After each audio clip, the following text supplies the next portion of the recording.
welcome to Horror Movie Yearbook. I am Tim. And I am Willie.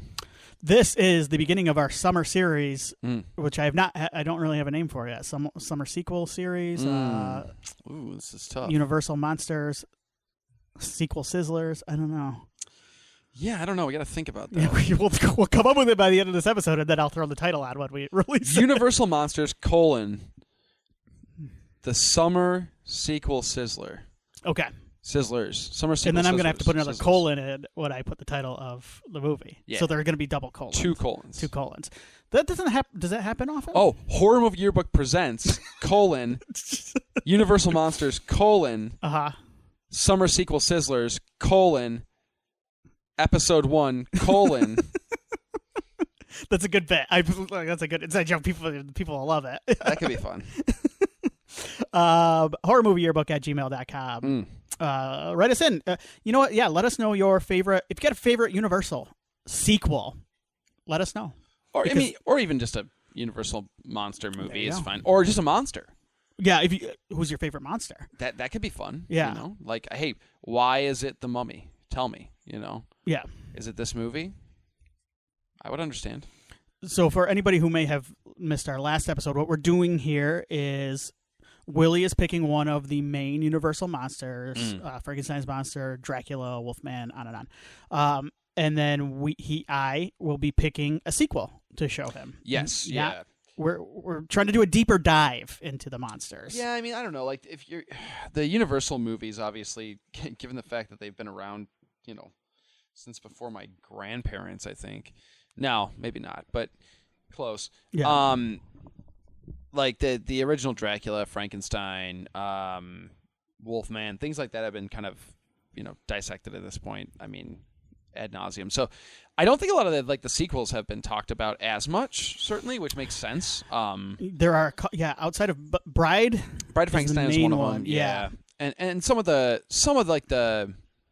Dracula's Daughter is one that's had a reevaluation because of, and I think that may come up, Sure. because of some of the subtext in that movie.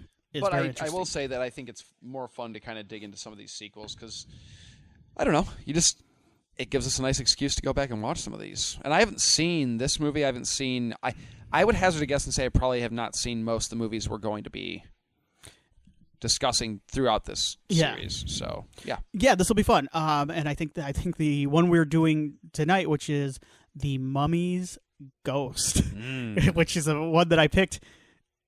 And then I go, why did I pick that one? Like, there's a reason I picked it. I just don't remember the exact reason. And then I watched it again, and I got towards the end, and I go, oh, I remember why I picked this one. Yeah. Yeah, it made a lot more sense. So yeah, that's what we're going to be doing. And if you haven't seen it, so these aren't like super easy to find on any streaming service. So I apologize for that. They're either going to have to be rentals, or you can find it through nefarious ways, or you can maybe break out some DVDs.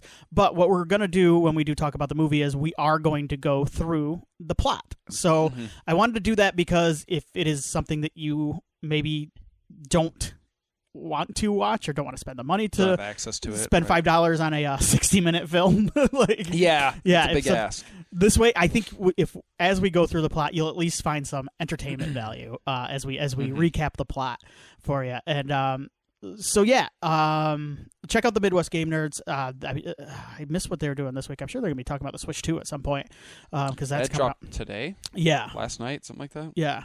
So check them out. They're always doing good stuff. I am going to try to get back on the horse here this summer when it comes to like recording bonus stuff. I haven't done anything like the first 6 months of this year. I took a break. It just took a break. Everyone says good refresh, but like I figure like this might be a good time since we're doing some super old movies. Maybe I'm gonna try to do some new stuff and yeah. Good idea. Yeah.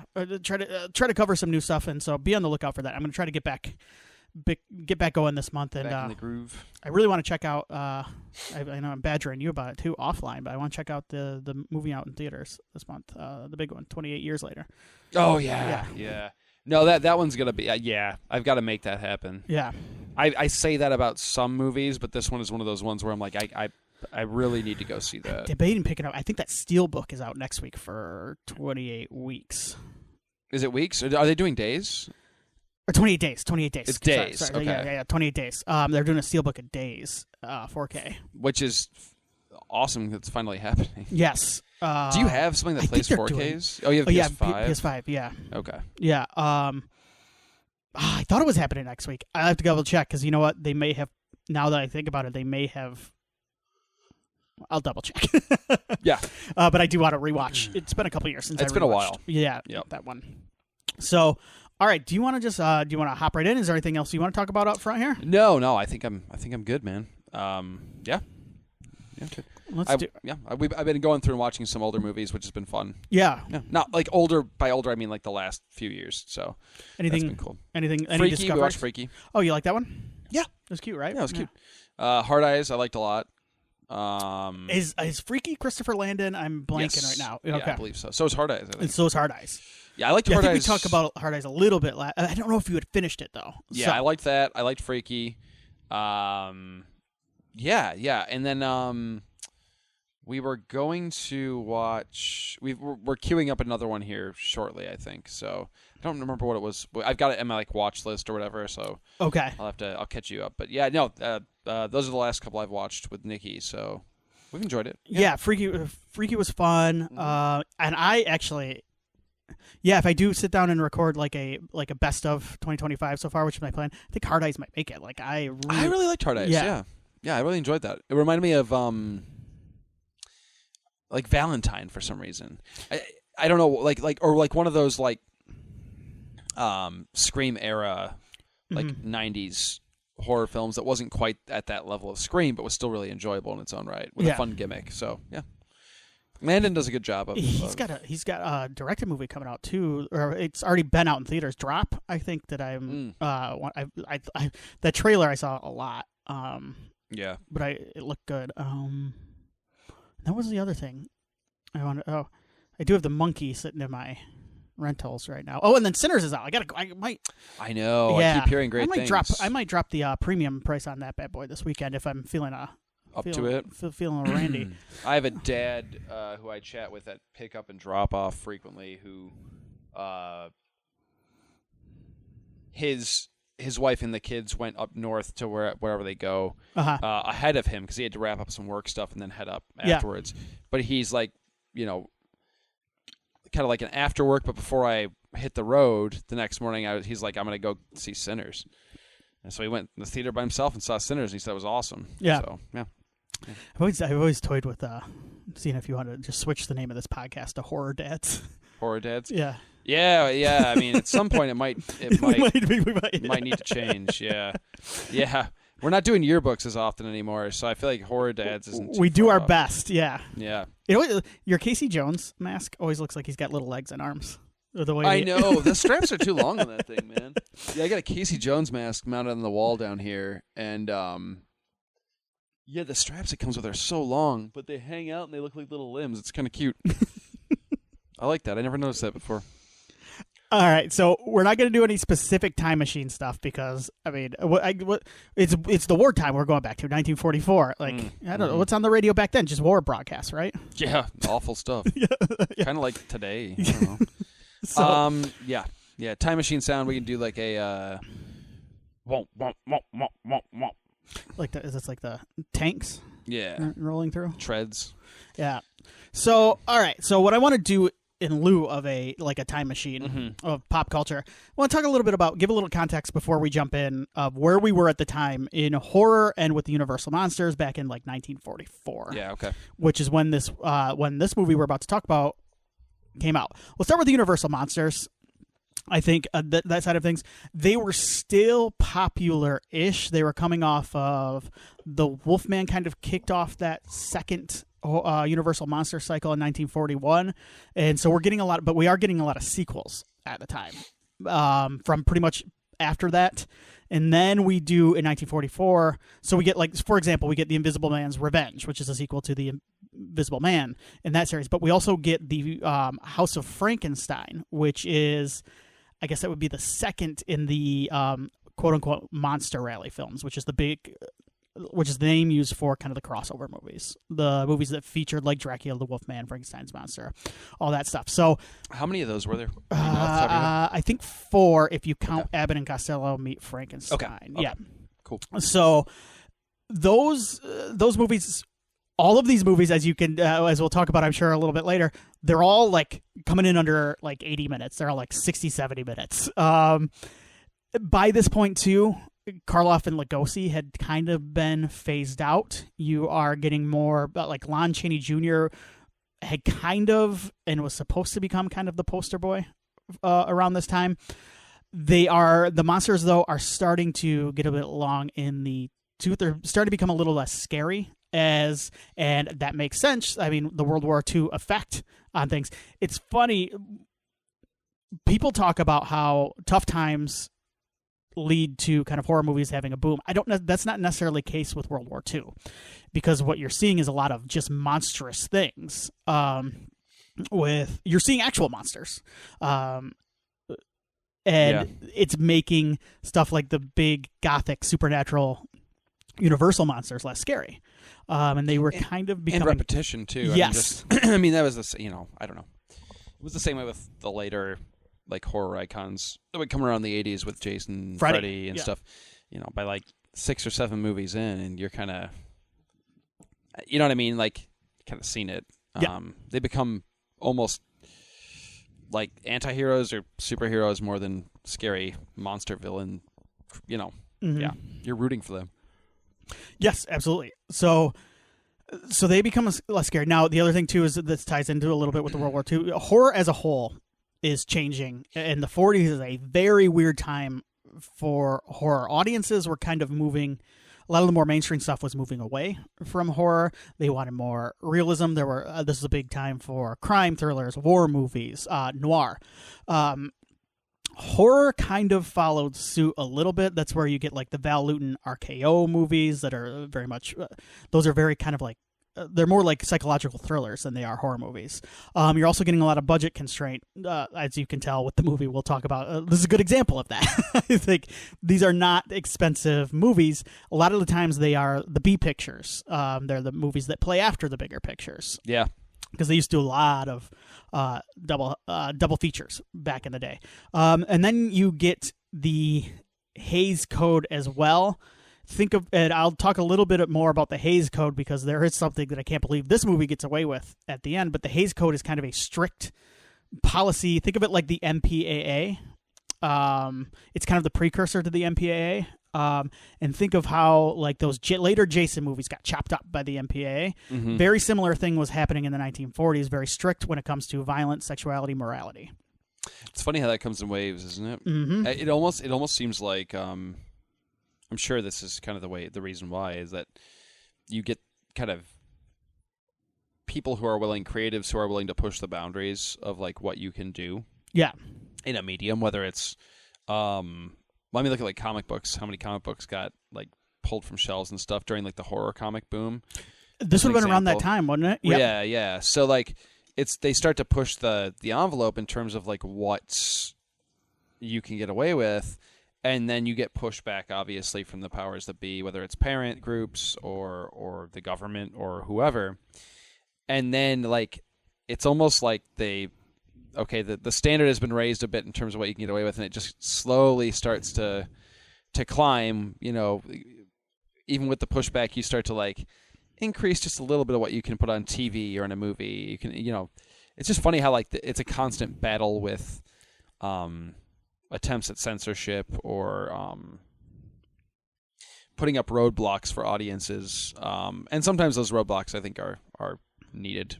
I mean, yeah, but it's funny how like it's a weird like long-term battle almost for like anti-censorship folks where you just get a little like an inch at a time. You know what I mean? Well, yeah. That's in some ways that's progress. You know what I mean? Sure, like in the way that progressing in the sense that it does. You get a little bit more, and you can kind of trace that throughout the history of horror movies if you look at we are kind of coming out of a more like looking back at it, they're like that like the 2010s weren't the mainstream stuff I don't think was overly violent, was it? It was a lot more off the top of my head. It was a lot more like those. I always think of like The Conjuring as the big franchise of the 2010s, and that was just a big spooky ghost story. Even some of the slasher stuff really wasn't that like. Even like the first couple, even like Halloween Kills aren't. I mean, Halloween Kills is kind of violent. Kills is in the 20s though, isn't it? Yeah, you're right. You're right. I don't know. I mean, I think that it's. Yeah, because Kills came out during COVID, didn't it? Yeah. We haven't had a really gnarly, kind of like obscenely gory string of horror until now. Like right now, recently there is. This kind of feels like there's a resurgence. Like you said, it kind of feels like the response to a lot of maybe the tamer stuff we were getting in mainstream. Well, yeah, because before this kind of run, we hadn't had any since the torture porn stuff was really big. Yeah, because the big thing before this would have been the found footage stuff, like the Paranormal Activities. Yeah, you don't do a lot with like your blood and guts with that. No, I mean, and believe me, there are always exceptions, but I'm thinking like mainstream wise, like lately. I mean. Look at what the big hit of the summer is right now, horror-wise, and that's Final Destination. That's all built around people just these big, killed horribly, elaborate deaths. And I mean, the Terrifier movies have blown up. Yeah, and even like smaller movies like In a Violent Nature too. Like that kind of had a bit of a, I don't know, like people like took note of that beyond just like horror fans. So I think it's back quite a bit now, which is fine. I have no beef with it. I've never felt the need to like. I never was necessarily drawn to like the Friday the 13th franchise or like Romero's movies necessarily specifically for blood and guts. Like I've never watched horror movies to go. I need bloody or gory or nastier. Like that's not my thing. But I think it's great. I love it. Like I'm not mad one bit. No, and even in the Terrifier movies, you and I, when we talk about, we find stuff to latch onto to talk about in those movies beyond just. But we do appreciate. I mean, it's fantastic stuff. Yes, I mean. So anyway, but this is where we are. So let's talk about the Mummy franchise a little bit. 1932 would have been when the first movie came out, and that would have been Boris Karloff, the Boris Karloff Mummy. This is the one that used to be I would say with people now, people more think of the Brendan Fraser Mummy when you say the Mummy, not the Tom Cruise one, I would guess, and not the Brendan Fraser was in the third one, wasn't he? Was Brendan Fraser in? Rachel Weisz is not in the third Rachel one. Weisz is not. She's the one who doesn't come back for. Is it Jet Li that's in the third one as well? He's the Mummy. Yeah, I remember a couple of things from that one. At some point, people they turn into like chocolate. It looks like on screen, and then the Yetis boot someone through like big stanchions, and they give the field goal. Like it's a good sign. The big Yetis. Yeah, that movie's insane. It's nuts. It's very weird. It's very weird. Very very weird movie. But that one is archaeologists revive Imhotep, an ancient Egyptian priest, reading from the Scroll of Thoth. Now living under the name Ardith Bey, Imhotep searches for the reincarnation of his lost love, Princess Ankhesenamun. I never am good with these names. And I get it. He believes she's like a woman. He uses magic. Is it Anaxunamun? Anaxunamun. Anaxunamun. A couple of just fun facts about this one. So this was Karloff. They were looking for something for him. He was Karloff the Uncanny. They wanted to give him something as a result of Frankenstein, essentially, his work in Frankenstein. They wanted to build around him at the time. At 1923 would have been when they discovered the tomb of the Pharaoh Tutankhamun. So that was still kind of fresh in people's minds. The screenwriter worked, he was a reporter, and he actually was there for, it was John Balderson was the screenwriter. He was there for the opening of King Tut's tomb. So he was kind of the person the go-to guy to write something about the Mummy. So just some kind of fun facts. So that kind of, then the Mummy lay dormant, ironically enough, until 1940. But we don't get Imhotep. We get our guy. For the next, Kharis. I said trilogy. Kharis. It's a quadrilogy. It's the Kharis quadrilogy. Yes. And we get Kharis. In The Mummy's Hand, in 1940, two archaeologists discover the tomb of Princess Ananka and unwittingly awaken Kharis, a mummy bound to protect her. basically a remake of what they did with the first movie, but this time obviously using Cheney instead of Lugosi, or not Lugosi. Now I'm blanking. Karloff. Yeah. Karloff. We just talked about him. Yes. But basically the same plot, more or less, right? I mean, pretty much. Yeah. I mean, it's very similar. Yeah. It feels almost too similar. So, yeah, it's kind of more of a comedy romance movie. Funny enough, like the Mummies movies have always been kind of like, I don't want to say horror adjacent, but like I remember when the Mummy, like the Brendan Fraser Mummy came out, people were like, "Oh, what a weird departure to make an action movie." But these movies have always been kind of like different in some. They've always been very romantic in some ways. And, yeah, you're right. You're right. Then we get 1942, The Mummy's Tomb. Now, here's what's insane about this series. And this movie is supposed to take place, The Mummy's Tomb, 1942, 30 years after The Mummy's Hand, the sequel. So we would technically, in The Mummy's Hand, be in the 1970s, I think. Wow. Yeah. That's ambitious. So in the movie we're going to talk about... that's ambitious. The Mummy's Ghost. I guess we're also in the 1970s because it's supposed to take place a couple of years later. But interesting. Here's where I wanted to tell you, because I went, you asked if there is some continuity. There kind of is, because this is where Kharis is transported to America by Egyptian cultists who are seeking revenge on the descendants who have desecrated Ananka's tomb. As they should. Yes, right. and that is where in this movie you keep getting the references. In The Mummy's Ghost, you keep getting references to the Mapleton events. Yes, the Mapleton Massacre. They mentioned that a few times for sure. Yep. And I remember that's when I click. I go, "Oh yeah, that's from another movie in the series." Yeah, yep. I couldn't remember if it was which I have not seen. Yes, but this would have been Lon Cheney Jr.'s debut as Kharis, because the last one was played by a weightlifter, I believe, Tom Tyler. So this would have been Lon Cheney Jr. at the time. Interesting. So Mummy's Tomb is actually a very similar plot-wise to The Mummy's Ghost, which we'll be talking about in a little bit. And then I do want to leave off with The Mummy's Curse, which comes after. Also a Kharis and Ananka movie, but this one is set in the Louisiana Bayou, and I believe it's set like 25 years later. So this is the last movie of the series would technically take place in the 1990s. Almost 2000, yeah. Yes. So that's cool. And just so you know, there's nothing futuristic about it. It's just set on like a swamp set. Sure. I mean, why not, right? I mean, they end this film in the swamp, so I mean that feels like it picks up where they left off, right? Yeah. The swamps. You know what? I was sitting there going like, at the end of this movie, it's in a swamp, and I was like, are there swamps in New England? Because this takes place in New England. That's a good question. I googled it. There are some swamps. Are there some swamps? Yeah. Okay. I mean, it's certainly not as widespread as like if you're in Louisiana. Yeah, right? that's where. Yeah, the last one takes place in Louisiana, the Bayou. So like that makes sense to me. Oh man. Yeah. Do you think that it's the same waterway? Like, however they got from the swamps of New they England just keep going to the swamps of Louisiana, do you think it's the same waterway they use in Jason Takes Manhattan? I like that. I like that. Where they some get kind from, of like magical, magical series of river systems that you can travel a country in. That's pretty cool. I think we should look into that. Yeah.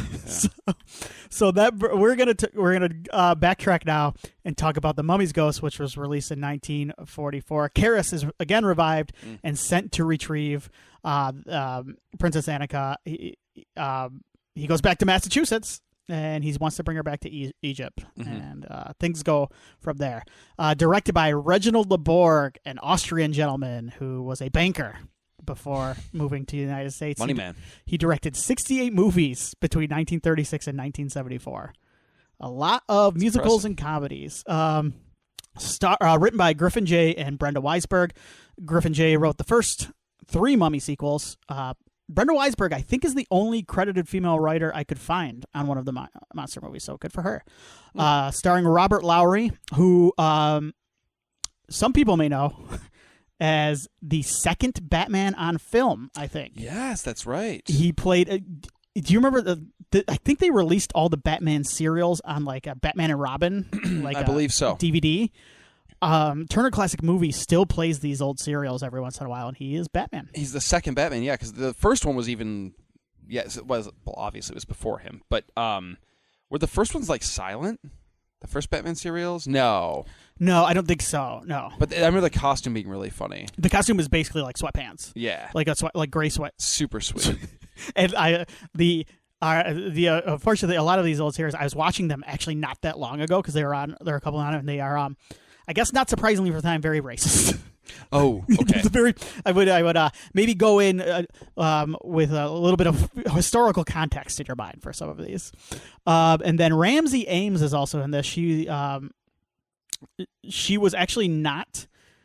Oh no! Wait, Ramsey Ames was going to be Annika. Wait. Ames had to step in. Okay, so she was not going to be Annika, and then the original actress who was going to be. Actually, she was doing a movie, and she tripped and hit her head on what were supposed to be paper mache rocks, and she could not. I would guess she probably had some sort of concussion. Holy smokes! So she was not able to take the role, and that left it open for Miss Ramsey Ames. So a little. John Carradine is also in this movie, wearing some unfortunate brown face at times. And yeah, it's a product of the time. It is the 1940s. I don't know what you're gonna say, but it should be. I feel like But he had a career. Sure. And he had quite a career. He was in John Ford's Grapes, right? He did a lot of westerns, and then he's of course the father of David. Who are all the Carradine kids? Keith, David. Is there a Richard? I believe there's a Richard. Right. I'm more familiar with Keith and David's work. David Carradine was probably the one I'm most familiar with. He was David Carradine was Kung Fu. The legend continues. Yeah, just the Kung Fu, and he was in the Kill Bill movies. Yes. Keith Carradine did. What was he most well known for? Keith Carradine, I feel like, has been on a lot of stuff, but he's just like one of those guys. See. Are you pulling him up? But anyway, Keith Carradine was in this. Chris Carradine, Bruce Carradine, David Carradine, Robert Carradine, and Keith Carradine. Okay. So Robert Carradine, of course, is the great Robert Carradine of the Revenge of the Nerds. Oh, yes. One of his kids. Keith Carradine is probably best known for. He's been in a lot. I mean, he was on Deadwood. He was on Dexter. He was on. Oh, I remember on Dexter. Yeah. Law and Order. He's one of the Walking Dead shows. Fargo. He's been on the show. Yeah.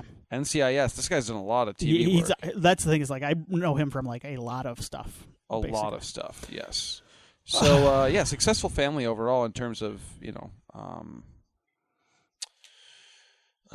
having a Hollywood presence. Yeah. All right. So to the movie now. We've got all of our background information. I said it was going to take 5 to 10 minutes. It did not. That's usually how we roll, though. All right. But I believe now, everybody, I've set the table. Willie, this is your first time watching The Mummy's Ghost. This is my second time. I've not seen it in forever. But I want your thoughts because this is why I'm showing you these films. I want to know how you are reacting to these Universal Monster sequels, and specifically tonight, The Mummy's Ghost. So I've seen. I think I've seen all the original monster movies of the Universal series. Like I've seen the original Wolfman, the original Mummy. It's been years though. I won't lie to you. Sorry, I distracted for a second. It's been years since I've watched any of them, and I don't believe I've seen any of the sequels save for Bride of Frankenstein. I've seen at some point, and I've seen, I think, all 3 of the Creature from the Black Lagoon movies. Okay, those seem the most up your alley. Yeah, I like that. I like the Creature, and I want to say I'd seen maybe Dracula's Daughter. Okay, maybe I don't know. Anyway, this is my first time seeing The Mummy's Ghost, or any of the Mummy sequels that weren't the Brendan Fraser sequels. Yes, and. I mean, look, it's kind of what I expected. I knew going into it, it was basically an hour-long film. I know the time period that this was made, and I kind of know what movies look, sound like, how they're paced back then. So none of this shocked me. And I had a lot of fun with it. Actually, more fun than I expected. Not that I expected to dislike it by any stretch, but I found myself having a lot more fun with it than I thought, and kind of finding myself even more excited for the the rest of the for the journey, right? Yeah. For the summer series. I will say, like, some of the sequels will be more like this, and then there are a couple of the monsters who have legitimately, I think, good to great sequels. Just out of curiosity, which ones did you say? Frankenstein? Frankenstein, I'm not actually going to pick Bride. I think it has another great sequel that I will pick. Okay. And then I don't know if Dracula's Daughter is great, but it's certainly interesting. Okay. Does Wolfman have any decent sequels? No, so the thing about Wolfman is it doesn't have any sequels proper. It goes right into, because of the time period, and we talked about... Oh, it goes right into crossovers. It goes right into the crossovers. So I actually might, if you do pick that would be a good time to talk about those crossover movies, too. Yeah, cool. Not that we would watch all of them, but I would just, like, we could... Yeah, for sure. Okay, cool. But no, I had a lot of fun with this. It's brisk, certainly. It gets right to the point. It's hammy, but it should be. It's kind of part of the nature of this type of film during this time period. I think Carradine's kind of fun. Like, I recognize that it's not PC what he's doing here, but I had fun watching him on screen, at least. Like, he's yeah. He's giving it his all. There are certain scenes. There's like one scene where, like, it feels like they just like, hey, we forgot to shoot this. We got to go out in the woods and, like, shoot this scene where you're, like, standing out there. Yes. And he looks like he would rather be anywhere else. Anywhere. Like, he's like, why did you have me shoot this scene in the middle of the forest? Yes. I've got better things to do. Like, this scene is not going to make the rest of this movie make sense. Yeah, no matter how hard you try. So, yeah, I mean, like, the lead characters are as bland as it comes. And, well, mostly the male lead. Tom, are we talking about Tom? Yeah, Tom's a dick too. Like, he's a condescending prick. Yeah, that's kind of the time too. Yeah. I hate to say it. Yeah. That jives with my interpretation of what this time period was like. I do think that it's Annika, right? Is the princess or Ananka, one of the two. Ananka. I do think that actress is doing some cool stuff with regard to, like, kind of being pulled between, like, her present life and there's some cool stuff going on there. They don't really have a chance to, dig into it too much, which is fine. I think it would bog down the movie because at the end of the day, it's all about the mummy, right? Yep. And Lon Chaney's crushing it, man. He's just hobbling around. He likes the foot drag move. Yeah. I walk like that some days. If it's cold out, I might walk like that. So I get it. I feel it. Like his limp. I get that, and maybe that's why I picked the mummy first, because I was like, there's a kindred spirit there. Also, like, my favorite thing about the mummy, and I've always thought this ever since I was a kid, was most monsters have kind of their signature way of. They have some signature, I should say, traits about them. Yeah. Vampires, like, how do they kill somebody? Vampire, bites you on the neck and drinks your blood, right? Frankenstein, like, he's got to have his bolts in his neck, and he's kind of big and lumbering, and he's got his stitches and stuff like that. The Wolfman, he's silver bullets will kill the wolf. Everybody's got their gimmick, right? The mummy never really had defined gimmicks. No. With regard to being a monster. He is a bit of a romantic, though, I will say. Like each of the mummies. Well, They definitely are. Like, the focus is like, I would like to spend eternity having sex with my betrothed. Yes. Or whatever. Yes. And I like that too. I appreciate that. Again, I relate to the mummy. See, he seems to be very monogamous too. He doesn't have like a harem. He's only got eyes for her. Yeah. Yeah, people just happen to be getting in his way. But what I like about the mummy is, whereas like the Wolfman will rip you to shreds, the vampire will drink your blood. Frankenstein will probably just toss you in a lake, right? The mummy just kills people by lazily, like, putting his hands near their throat, throat adjacent. Doesn't really choke them. He just kind of touches them softly, and they just drop dead. It's awesome. That's why I like him the most, because he just takes care of business. He's not, he doesn't need to be flashy. He's like, I want to. My lady's over here. I got to get to her, and I'm just gonna kind of like give you a quick shoulder rub, and you're gonna die now. Awesome. the old mummy nerve pinch. Yeah, it's so sweet. So no, I had a lot of fun with this. It made me look forward to. It actually made me want to watch the other mummy movies, which I did not expect.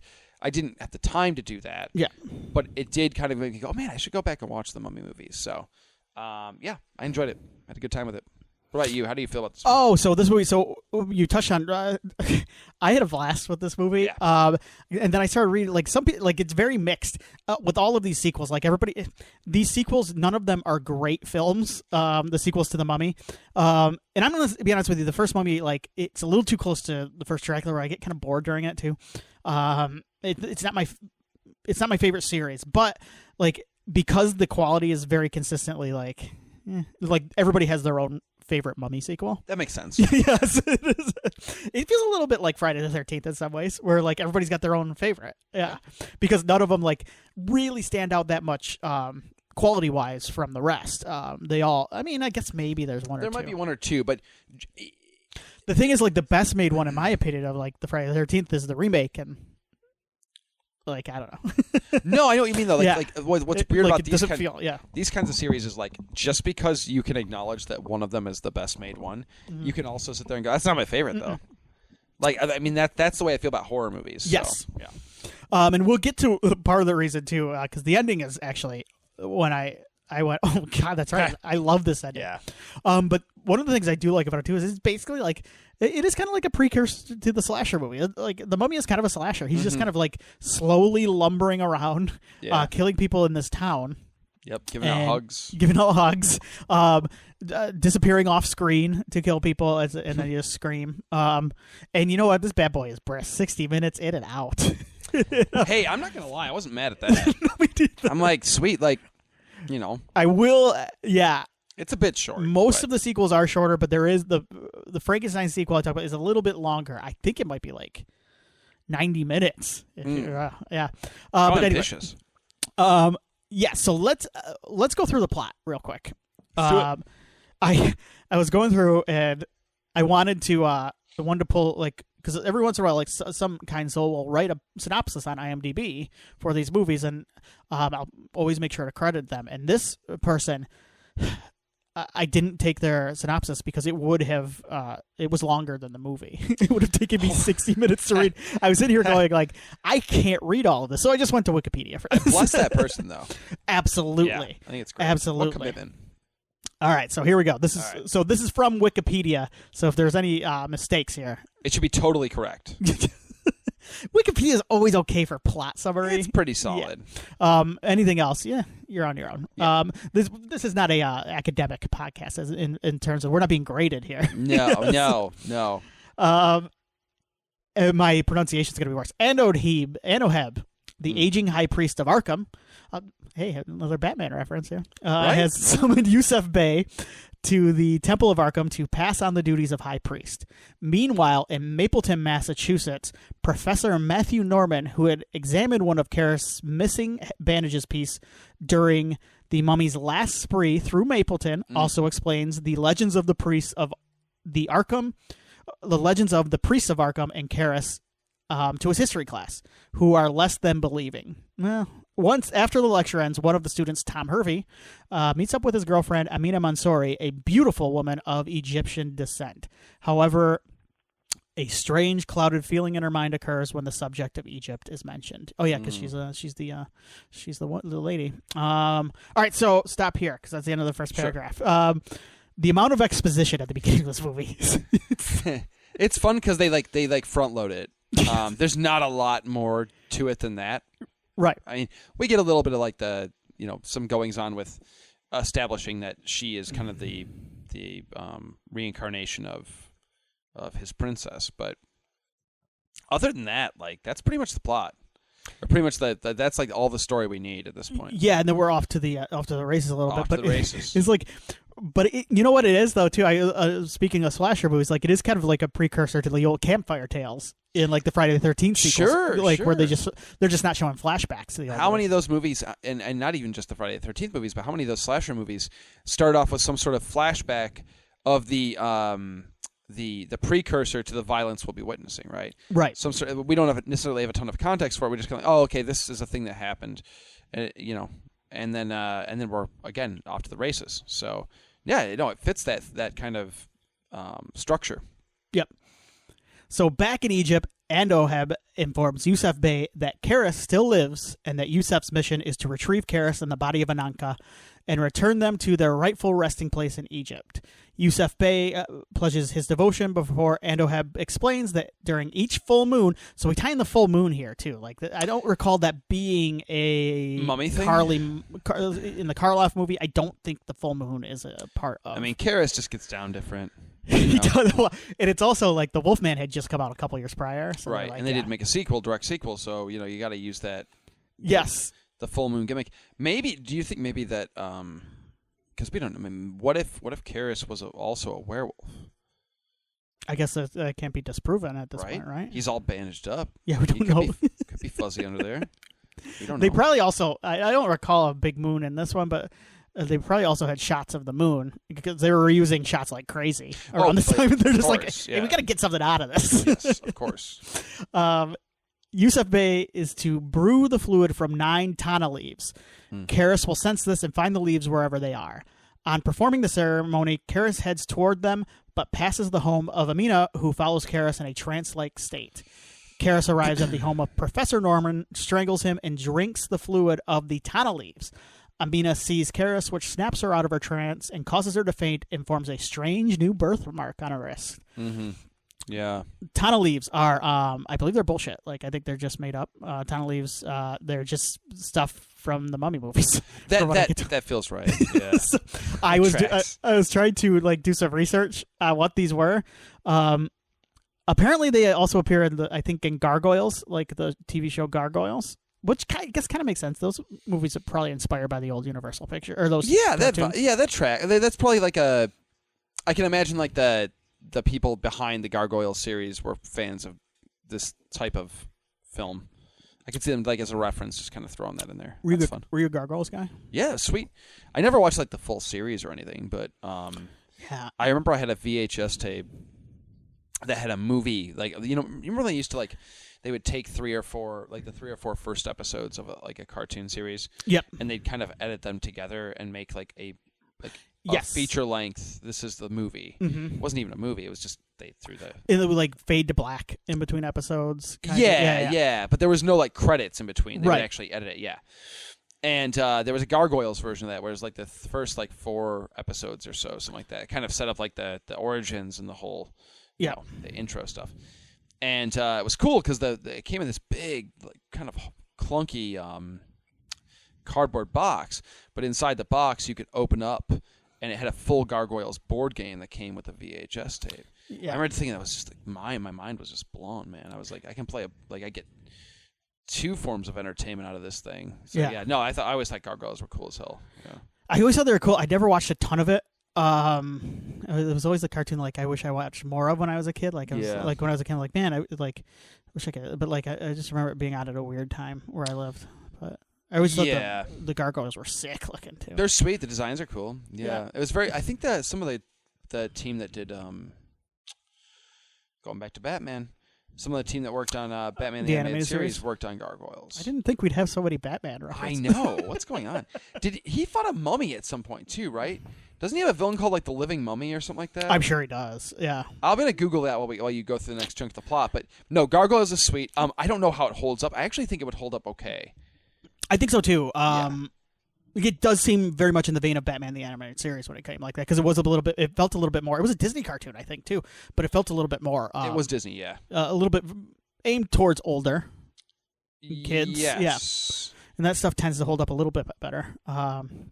Also, if you are so inclined, you can buy fictional Tana Leaf tea inspired by the Universal horror films. It's available from a place called Adagio, Adagio, which aims to capture the flavor described in the movies. I don't remember the flavor described in the movies. I think I thought they had a pungent smell. I thought they were, but who knows? Check it out if you would like to. I'm not a big tea guy, but my wife is. Maybe I'll buy her some for. I miss Mother's Day. Yeah, I think she'd really love having some Tana Leaf tea. Batman does not fight a mummy. Okay. There is a character called the Living Mummy in the Marvel comics, which I forgot about. Okay. He's kind of a heroic mummy, which I like. However, Batman's villain Hush looks like a mummy. He does look like a mummy. So there we go. They're doing a Hush 2 right now, I think, in the comics. Oh, my. Yeah. Okay. Written by one Mr. Jeff Loeb. The next morning, the sheriff and coroner discover a strange mold around the dead professor's throat. Always a problem. Oh, I do want to mention that it says earlier the students didn't believe it but they definitely, as soon as the killings start happening, they're like, "Oh, it's the mummy." It's really funny. First of all, I find that very funny, and I was tickled by that whole thing. I'm glad you brought that up. But I will say, I appreciated the expedience of this shit. Like, we're not spending like 20 minutes of a film, like, debating and trying to prove that the mummy is on the loose. Everybody's kind of like, yeah, the mummy's here. Like, everybody, the mayor's like, yo, the mummy's like, he's like, they're not investigating these murders as potential, like, you know, like scorned lovers or like domestics or break-ins or anything. They're like, no, it's the mummy. We know because he hugs people to death. Yes. Like, it's awesome. And then there's the one point, I think it's probably later in the plot, but like there's one point where the sheriff's like, yeah, I got to go down to Mapleton, check it out because like this just happened in Mapleton. We never see the guy again. He's just like, Actually, you know, he may come back for the big schmaz at the end. He might. I can't remember. But I like to think that he went down there and he's like, I'm not going back. The mummy's up there now. Yeah, I'm staying in Mapleton. This sounds sweet. Help them clean up. Beside that, they know the mummy stalks Mapleton again. So anyway, are we in Mapleton? I don't know. Yeah. Later, Yusuf Bey. I thought we were away from Mapleton. They keep referring to Mapleton, but Wikipedia has it. It's a very important place. Yeah, I guess I don't know where this movie takes place. Later, Yusuf Bey, who has arrived in Mapleton, calls on Amon Ra. There's a football player named Amon Ra. Yeah, right? well, he's great. Yeah. Is Lions? Yeah. Yeah. To aid him in his quest. I wonder if he was named after... He was named after the sun god. Yeah. Yeah, the sun god. Oh, yeah, good point. The sun god. Yeah. I was thinking, like, I wonder if his parents are big mummies, ghosts. Yeah, he was named after the sun god. I forgot the sun god is a real thing. And yeah, to aid him in his quest, and begins to brew the tana leaves to summon Kharis. Kharis heads towards him, killing a farmer along the way. Very Michael Myers of him to just. Yeah. Since we're comparing him to slashers, like that's very like the truck driver in Halloween. Like we always forget about the poor guy. He just happened to be there, you know. As the sheriff soon arrives on the scene and organizes a search party. All right, so pause right there. Lon Cheney is in this movie. I didn't talk about him earlier. We talked a lot about Lon Cheney probably a month or two ago when we did the Spider Baby episode, which is quite a fun episode. Go back and listen to it. He was coming off the Wolfman. He, I believe, played, other than I think the Invisible Man, he played a lot of the... top monsters around the time because he would go on to play Frankenstein's monster as well, and I think he played Dracula in one of the movies. Okay. Don't check me. I know he played Frankenstein's monster though. Didn't he play? Well, he's the Wolfman.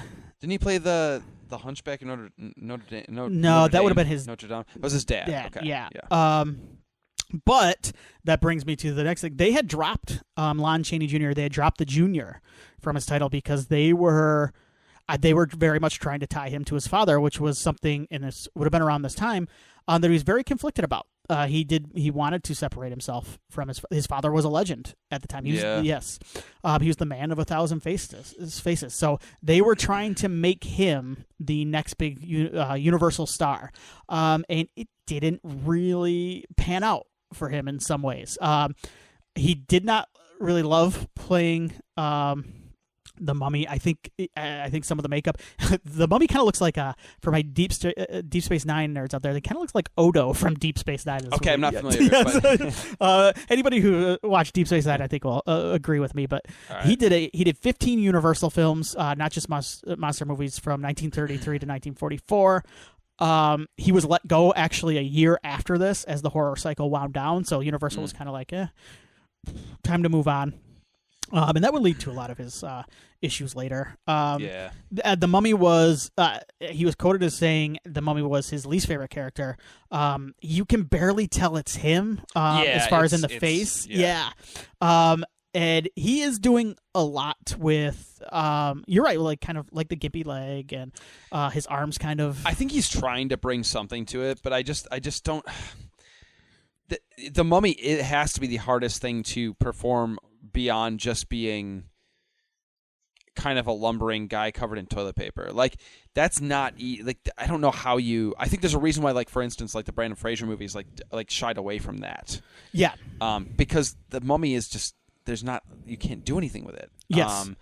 Or if you can, it hasn't been really pulled off in any major. It's always way. a tough thing when it comes to, because this was, I remember like one of the first times it hit me is listening to interviews for the first Spider-Man movie, because and it is a little bit contrived how they do it, but they get both characters out of the masks. Right. And I wasn't sure if I liked it at the time, and then I listened to interviews with like Sam Raimi. He's like, "Listen, like I like to see the people emote like during these scenes. Like I like to see their faces." Yeah. And he's like, I think it's important for the audience to see their faces. And now that I kind of like watch something like this, like The Mummy, where you can't really, it's tough. Yeah. You know what I mean? Yep. I understand where a filmmaker would come from. Yeah. What do you do with that? I mean, it's not. Dracula, you see their face. Well, Dracula can speak too. Yeah. So you see the face, he can speak. He's probably the one that you can do the most with in terms of a performance. Yes. Karloff as Frankenstein's monster, just so much with his face and his eyes. It's an expressive thing, yeah. right? So you can do stuff with Frankenstein's monster. Even the Wolfman, I would say, like if you're telling a Wolfman story where you're seeing the human wolf, like him post transformation and pre transformation, obviously you can do something with a performance on the human side of that, the pre transformation side of that you can hopefully carry over a bit into the creature side. But even then, there should be some expressiveness you're able to pull off on a Wolfman performance. But yeah, like Mummy, there's just not much you can do. Yeah. Yeah. I think he tries, but I will can say, see why he was probably like, this is my least favorite. Yes. And I think at the time his career was kind of winding down with Universal as well. Yeah. I do kind of like the character of Kharis. They give him a little bit of motivation in this movie too, and he's also like his own thing. Like he is doing this for a reason. He's not being controlled by somebody else the whole movie. But I think of the other movie that's very much I can't, how you pronounce it, but essentially somnambulist, like sleepwalker. Or like where they're being controlled by, like a very much like Dr. Caligari is a example of that too. But in this one, he's in love with Princess Ananka. He just wants to be with his soulmate, his beloved. So yeah, I do like that, and I think that's cool. Mm-hmm. Yeah, and then I already talked a little bit about the slasher elements of it. I think he's a very imposing figure in this. All right. The next day at the Scripps Museum, Yusuf Bey emerges after hours from a hiding place as Kharis breaks into the museum. Kharis attempts to touch the mummified body of Ananka, but it disintegrates. Yusuf Bey realizes that Ananka's soul has been reincarnated into another form as Kharis begins destroying the exhibit, killing the museum security guard. Police Inspector Walgreen and Dr. Ayada arrive later and decide to use the tana leaves to attract and trap Kharis in the bed. You break those tana leaves out, and Kharis is a little bit distracted. It's like catnip. He's like, Anyway, so at some point they go necking in this movie too. They go up to the like a lover's lane type. Yeah. You ever gone? You ever drove up to a mountain and no, maybe gone necking? Maybe had whoopee? No, nope. Me neither. Can't say it.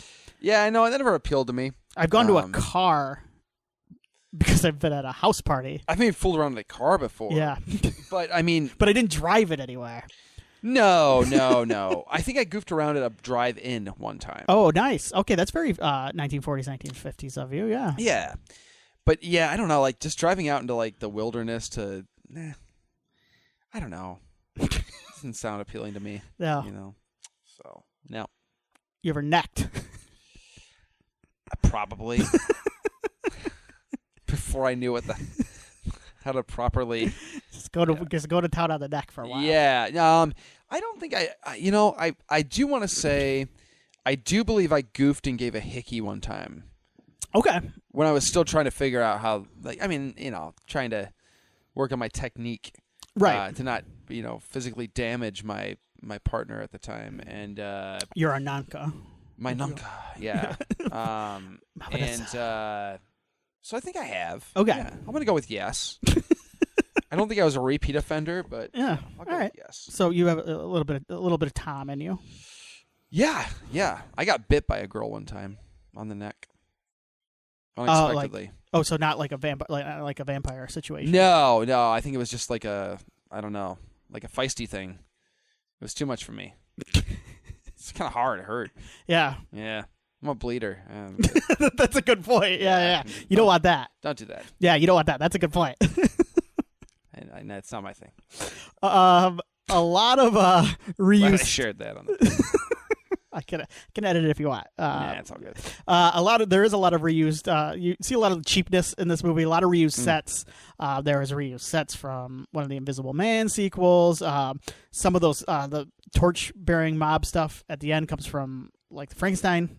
Oh yeah, movie. very obviously. like you see a lot of. Oh, I did want to mention. I was going to bring this up during the Cheney part, but there's a scene in the Scripps Museum that we just talked about where Cheney refused to candy glass, kind of sugar glass, breakaway glass was on the set.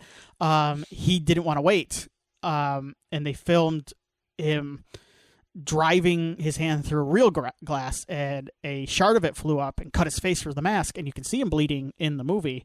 And it's on his chin the rest of the sequence. Yeah, so Cheney went hard. He's like, I didn't wait for that. Yeah. Wait for this crap. Kharis wouldn't mess around. No, with Kharis got to get his sugar business glass. done. Yeah. Meanwhile, now you've been in wrestling. You ever use sugar glass, the breakaway glass?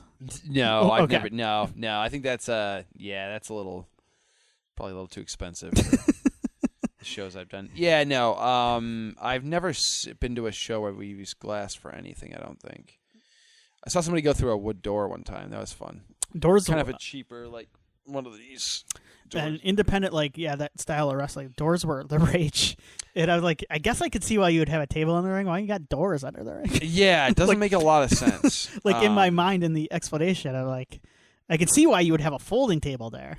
Yeah, just in case you need it for like concessions, tickets. Maybe an autograph table. But what are you doing with doors? Doors, yeah, it makes zero sense. And they are the cheapest doors you could possibly. Yes. Yeah, I mean they're borderline cardboard. Yeah, I mean, stiff wind would blow them into your house. Yes. So I've seen a guy get thrown through one of those. Yeah. It's fun.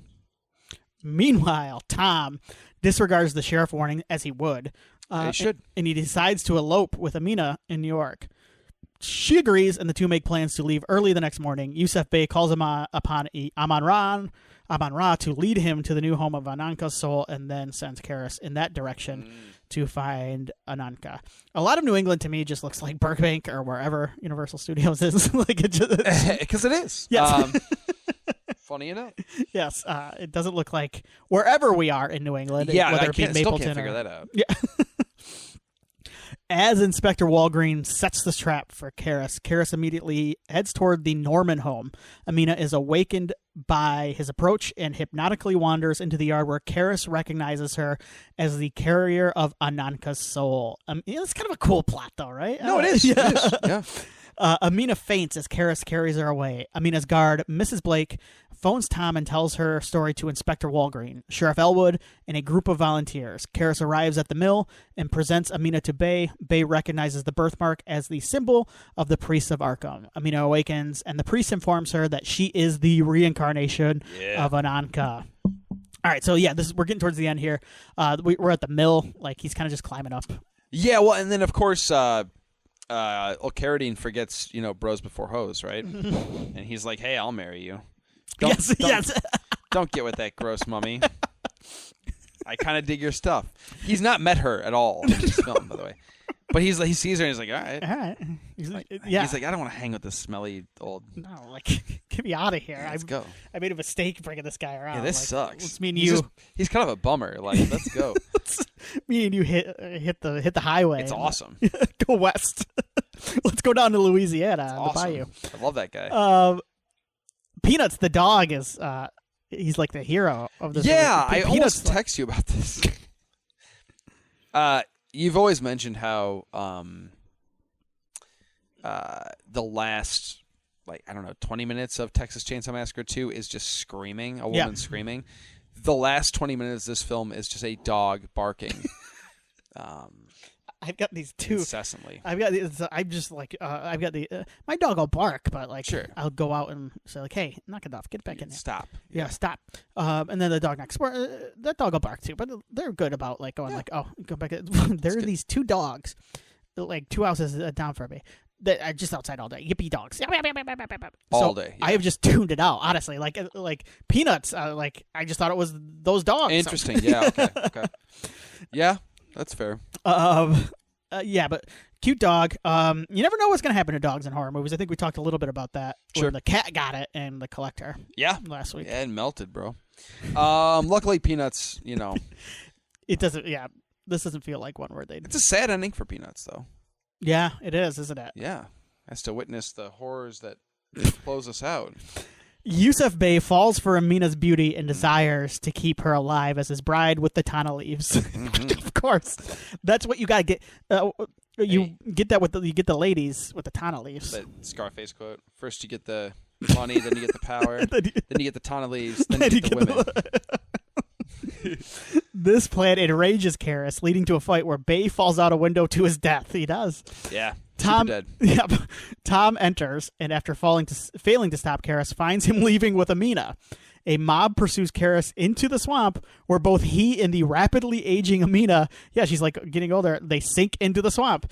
The end. It's awesome. I think the last shot is the dog standing there looking kind of sad, like, that's it.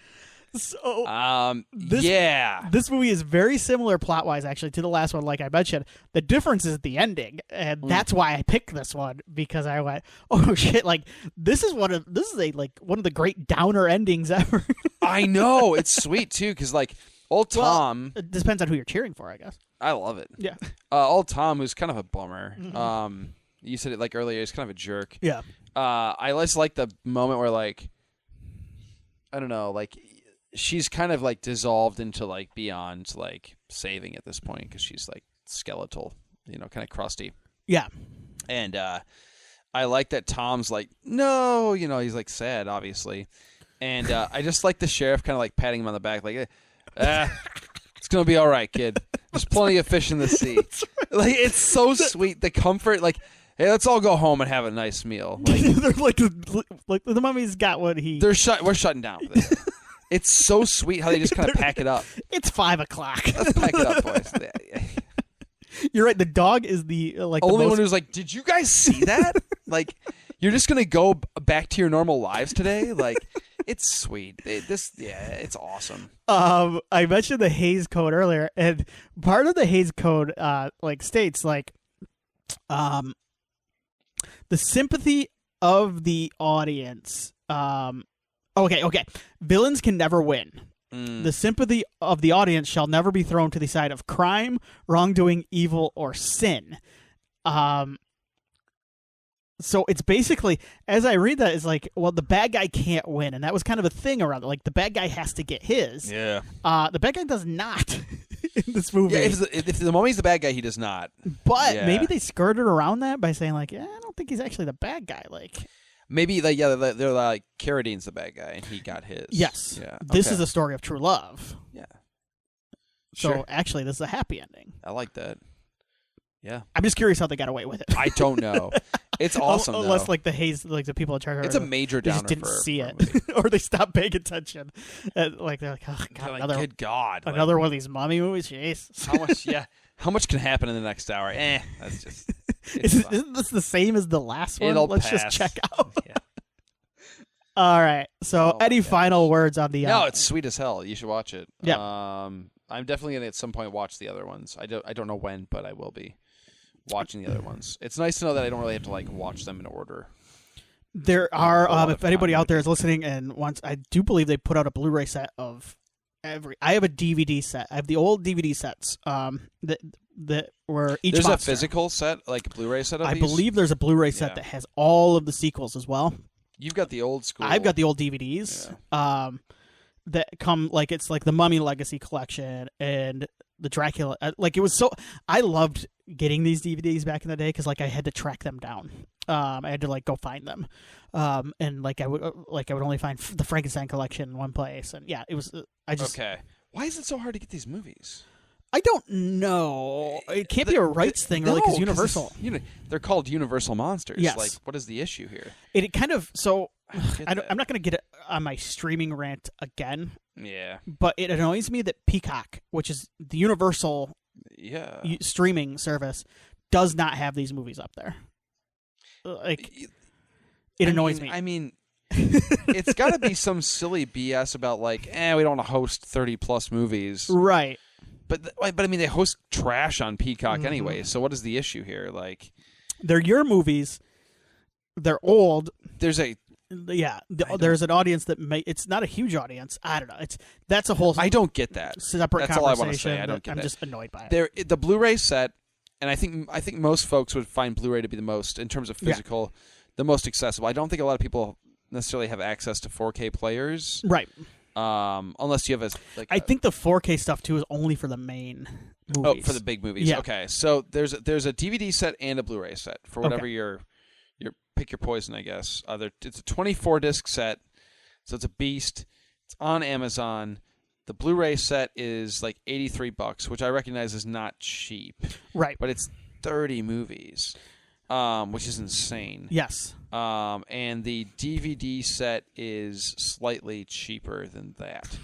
So, yeah. You may be able to find it used some places, too. So I am looking at that right now, too, and I am seeing some used sets. At least, this is just Amazon. I'm checking. Used sets for like $70 for the full 30 Blu-rays. So, I mean, I don't know. You're right. For 30 movies, that's not a bad. It's not. And it's cool. It's got the Dracula Legacy Collection, which is pretty rad. That's 6 movies. It's got the Frankenstein Legacy Collection, which is 8 movies. The Mummy, which is 6 movies. The Wolfman, which is 7 films. I wonder what they're including there. They might be including like what's the one That I am not sure. I know they're probably. Oh, you know what? They probably include all of the Monster Rally films in that, maybe, and then they might. I don't see. I don't see a full. Where's the full list of movies? It just says 1931 through 1956. I wish there was more of a description of exactly what's. But they also include some other ones. They include Phantom of the Operas in this set. I don't think it's every Universal monster movie. I don't think it's got you know things... what? They probably include Werewolf of London in that Wolfman set. Okay. That's what I was thinking of, too. Okay, sorry. Yeah. I don't think they've got things like This Island Earth or whatever that one is. I think they're missing certain ones like that. Yeah. But, I mean, it's pretty... It seems like it's pretty... Hunchback's not in there. Yeah, it's kind of main monsters. What's the other one with the creepy face that... Oh, Phantom? No, there's another one. London After Midnight. Oh, London After Midnight, yeah. I don't think that's in there. But for the most part, the biggest ones seem to be in there. So, yeah. Anyway, all right. What are we doing? What are we doing next, Willie? What monster are we... what are my monsters I get to choose from? All of them. So, well... Anybody? The main Universal monsters, I'll say, are... So we're done with the Mummy. So it'll be Wolfman, Dracula, Frankenstein, Invisible Man, Creature. I think that's it, right? Dracula. Okay. I'm going to go... this is tough. I'm going to go with Dracula on this one. So we are going to do, I guess, the second movie in the series. We're going to do Dracula's Daughter. Excellent. And I think you have just watched Abigail, which I was under the impression early on was going to be kind of a remake. It's not really of Dracula's Daughter. Barely. Yeah. But there is Dracula's Daughter. I'm excited to rewatch it because I'm not sure it's a great movie. Okay. But what it is it's very interesting to take a look at a lot of the subtext. I'll say that much. Cool. So yeah, we'll do Dracula's Daughter next time. Rad. I'm excited to check that one out. I'm excited. All right, everybody. We'll see you next time. Stay safe. Stay scared.